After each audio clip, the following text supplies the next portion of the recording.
Really? What happened to you? Cutbacks to this degree? No shirt for Nick? Welcome to Florida. Today, we're going to extend the life of an old bridge that runs over a random river in the Florida Panhandle. The job is called pile jacketing, which I assume will involve piles and probably some jackets. Beyond that, I'm looking to Paul here to spell it out for me. So, Paul, is this your truck? More or less? No. No? I'll be the one talking to you when you're underwater. I'm going underwater? I'll be the one controlling your air today, okay? So, just saying. Good. I'm Leon. I'll be your safety diver, basically. I've never felt safer. I swore years ago that I would never do any more diving on TV. Every time I go underwater, I either run out of air, or lose my audio, or get bit by a shark. Sometimes all three. Unbelievable. Then again, I've never been great at keeping resolutions. I'm struggling, Nick. I'm struggling to take all this in, man. Dennis Walker is the owner of National Marine and Diving Services, and he's filling me with hope and optimism. Want to get you in a wetsuit, that way, one, this water's a little bit chilly, just a little bit chilly. What's a little bit chilly? Cold, it's pretty cold. It's cold? It's pretty cold. I appreciate Dennis's candor, and the wetsuit, and the opportunity to work with his crew. But I'm still not rock solid on exactly what the job entails. So basically, we're talking about a bridge with wooden pylons. We're going to put a metal jacket around the pylons, and then we're going to pump concrete in between the metal jacket and the wooden existing pylon? Somewhat, pretty close. So we have wooden pylons. We're going to clean it. We're going to put a steel cage around it, and then we're going to put a fiberglass foam around the steel cage. So I'm putting a concrete jacket around a wooden bridge piling. That's a piece of cake. But I'm still not clear on exactly how that's all going to happen, or why I need to be underwater. National Marine Diving Services? Yes, sir. Is that the name of the company? Yes, sir. So you see yourself as divers before construction workers? Our specialty is actually diving. We have to be jacks of all trades. That expression, jack of all trades, it's a great expression. It's used a lot as a kind of an insult. Jack of all trades, master of none. Yeah. But it's really a compliment for the generalists, a jack of all trades. And because you're not a master of one, it means you're good enough at all of them. We specialize in the diving portion, so we have to be capable of performing a ton of different trades. And I just want to run through some safety stuff. We have two different air systems for you. We have a primary and we have a safety system. We have a small compressor that's manufactured, or that's made specifically for breathing air, so that you don't get typhoid pneumonia and die. That's the rack. So your breathing air comes in through the rack, or the manifold. What's the manifold, specifically? All this? Yes, all that's your air manifold. You have two Cascade bottles over here. The air's on already to the hat. Air comes all the way across into here. Air's coming out of that? Out of those two tanks. Yeah. That's what you're breathing, yeah? So you come in here, and this is where I keep track of how much air you guys are getting. So what he just showed me was a backup in case this fails? Yes. I think they call that a system redundancy. Yes, and then you also have a bailout on your back, which is another redundancy, so it's triple protection. Triple redundant? Yeah. You can say that again. Yeah, no, I can't. How long you know Dennis? About 6 years. Okay. Yeah. So you guys got your shorthand down, you're a greased, well-lubricated machine, you, Leon, Yes, we are, Dennis. yes. Yep. And is there another guy? Jared. Jared. Yeah. Hey. I'll let you get the high ground. Thank you. Right, now we're even. In addition to Paul and Leon, I'll be working alongside Jared. Jared is a commercial diver, and he seems to know what's going on above and below the surface. That's what we're working on. Correct. This is like a baking show, right? We can see all the stages of things. Oh, this is great. How long do you reckon an untreated pylon like that will last? 40, 50 years before it starts corroding away, and then we need to come in and form some jackets on it. God, that guy scared the hell out of me. Please tell me he works for us. Okay, good. It's Nick. Nick, what happened? Where'd you come from? Yeah. My guys freak me out so bad sometimes. You never know where they're gonna just pop up. Anyway, you read the stories about all the bridges in the country, and so many of them are at risk, crumbling. People talk about our crumbling infrastructure. They're talking about pylons on bridges. Right. How much longer will the life of the bridge be extended? With this one? Yeah, more. Yeah, Longer. maybe more than 40 years. More than 40. More than 40. It's pretty basic. If these piles don't get reinforced with concrete jackets, the bridge falls down.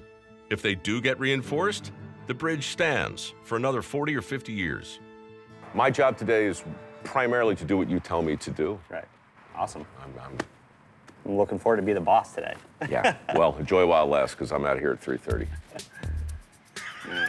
I'm kidding. We'll stay probably till 4.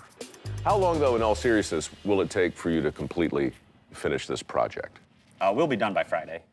Yeah, and then you just right on to the next one. Right on to the next one. I love it. Job security. Yes. Courtesy of the second law of thermodynamics.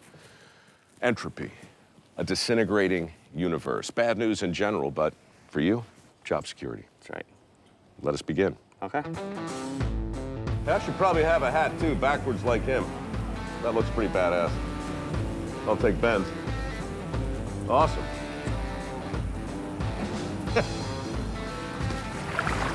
Whew. There's shrinkage. All right, so we'll now pressure wash the crud Correct. off of the pylon. You can get in a little closer, too. Yeah, see how it's coming right off there on the left side there, all that mud? Right. Put it in a little closer to the top. Why don't you quickly demonstrate the proper way, Okay. if there is a proper way?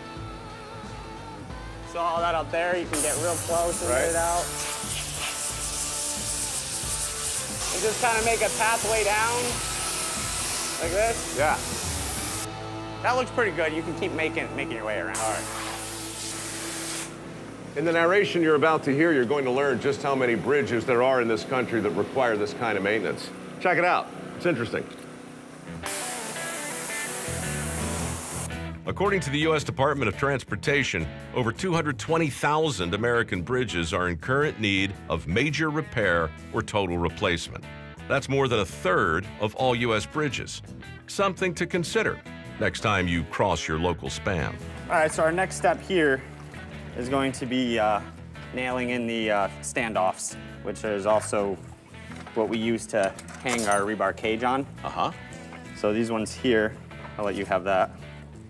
We're gonna hammer them in until there's about 5.5 inches sticking out. That's a nail. That For is sure, a nail. man. It's not the first time I've had 5.5 inches sticking out. You know what I'm saying?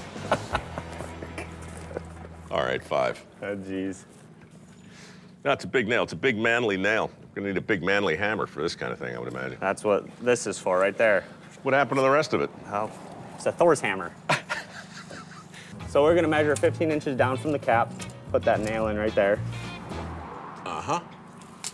And then when the rebar cage sits on that. All right, let's check it. You wanna check it? You think that's 5.5 inches? Well, we'll see.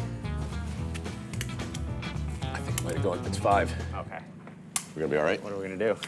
I tell you, man, a 1/2 inch can make a hell of a difference. We'll be all right.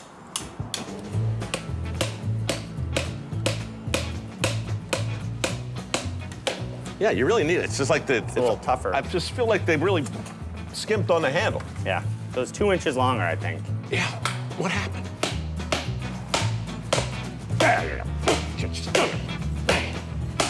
In the hole. Get in the hole. Get in the hole. Nailed it. How are we looking? 5.5. It's perfect. Only 12 more to do. Well, at first we're gonna hang the cage and make sure it sits on those nails. Just those 2? Just those 2, because once you hang it, then you can reposition the other ones and put it underneath and nail them in to see. square it up. This here is gonna be the top, and that's gonna be the bottom.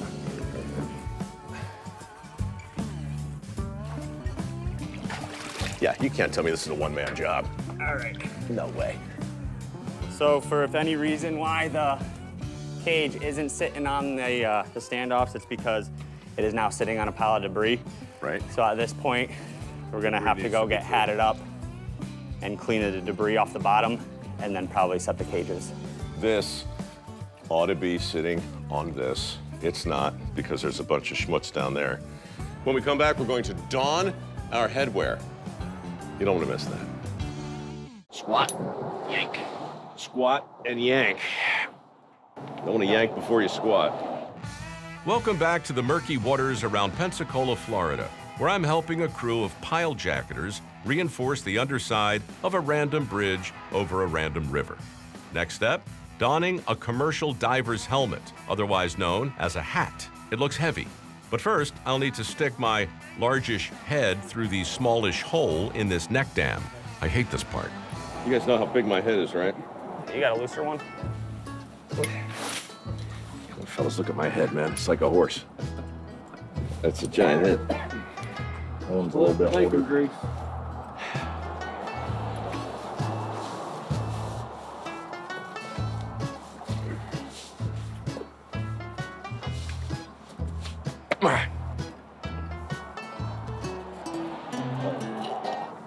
That's good. This kind of commercial diving has very little in common with scuba diving. With a rig like this, air is pumped down from the surface. That tank on my back, that's for emergency use only, which I'm really looking forward to not needing. The facepiece contains a metal nose blocker, commonly called a booger buster, which comes in handy for equalizing your ears at depth. But this river is only 6 feet deep, so the booger buster is really just one more thing in my way. So this right here is your purge. Yeah.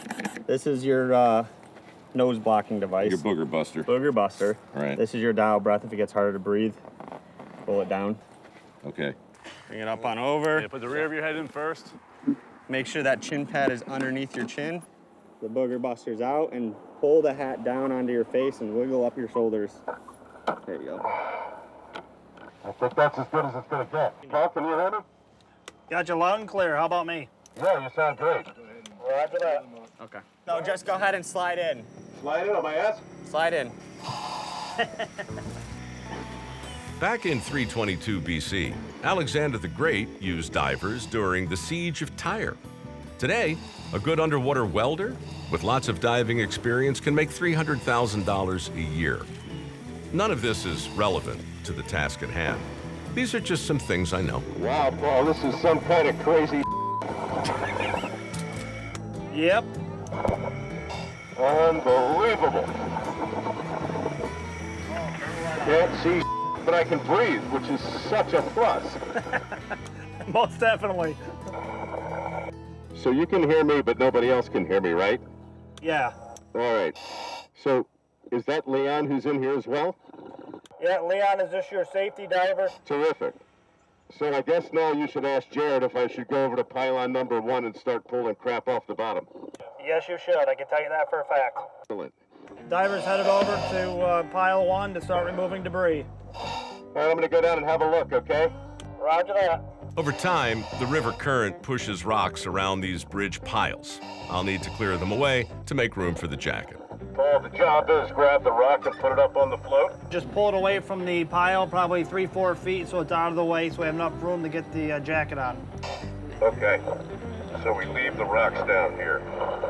Tossing boulders around in the dark is a recipe for disaster. And filming a TV show in zero visibility, that's just stupid. Oh well, at least we still have audio.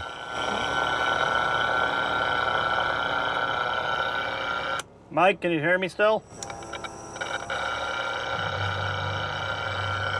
Mike, do you copy? Hold on, we lost comms. We're retrieving Mike. Did you copy that, Leon? Yeah. Yeah, go ahead and grab him. Let's bring him up, fix the comms.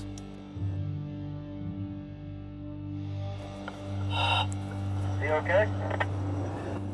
He's fine. We lost comms. Check his comms. Mike, can you hear me? Leon, check his comms. Divers coming back to shore. The comm wire is broke. The comm wire is broke. Sometimes you gotta crawl to freedom. Yep. All right, Mike, heck him up. I thought that went pretty well. Nah, we just don't like it when we can't talk to the diver. What, a communication problem? Yeah, you broke your wire here. Oh. There might have been too much tension or hitting the hat against the pile. Told you, unless you're Jacques Cousteau, diving on television never works out. You can't see, you can't hear, the heavy helmet hurts your neck, and it's claustrophobic as hell. Not that I'm complaining, I'm just saying, if you want to be a commercial diver, you're going to earn every penny. You can keep that. Thanks. It's not unusual for this entire show. I'm down to something about the size of that. Some little tiny thing can jack you up. Yeah, so suddenly you're down there and it's pitch black and it's muddy and you're moving rocks, and this is the little thing, this little connector, this lead, lets you talk, and all of a sudden it's gone. And therefore, nobody can hear my witty commentary. I hate to pry, but what kind of living can a guy make who wants to endure all of it? Florida's probably one of the lower paid states in the country, honestly. You make a decent living here in Florida. You know, we could definitely make much bigger paychecks if we went to Chicago, Alaska. You know, they're you know what? Crazy. Then you'd be living in Chicago or Alaska. This is true. There is a price to pay for being able to dive in sunny Florida all the time. So. Look at old Zach down there with his floaty. They help. So you've been at this for, what'd you say, 30 years? I've been diving recreationally for 36 years now. I've been diving commercially for 20 years. So it's still fun, recreation, like you still, like you would go on a vacation, you'd go for a dive. Yeah, sometimes. With the comms back in business, it's time to once again don the heavy hat. Gosh, I'm having fun. This is how you make people talk. This would be a great torture device, Dennis, honestly. I'll tell you anything you want to know. Where are my buddies? 3 clicks down on the right. Can't miss them. Oh, yeah.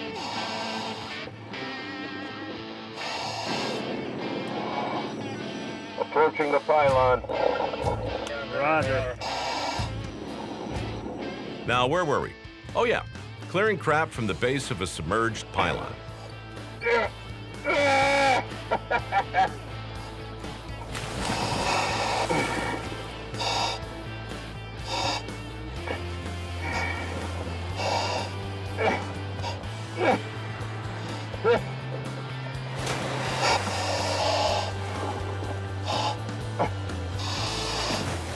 Paul. Yeah, go ahead. How do you know when you're done? You'll have a 2 to 3 foot area all the way around that piling that's fairly flat. All right, well, tell the guys that I don't feel any more rocks around the bottom, so I'm guessing that we're done. Roger. Diver is telling me the bottom is cleared. The bottom is cleared. He's ready for the next step. Hang the cage. Hang the cage.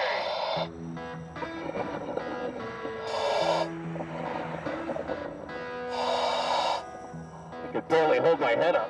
The one upside to working underwater? The 100 pounds of gear strapped to your back doesn't feel that heavy. Getting out of the water, on the other hand, well, that's just one more thing for the old guy to complain about. Paul, is the task completed? Yep, task is completed. You can come on up now. Great. Diver's on his way up. But by great, I mean, thank God.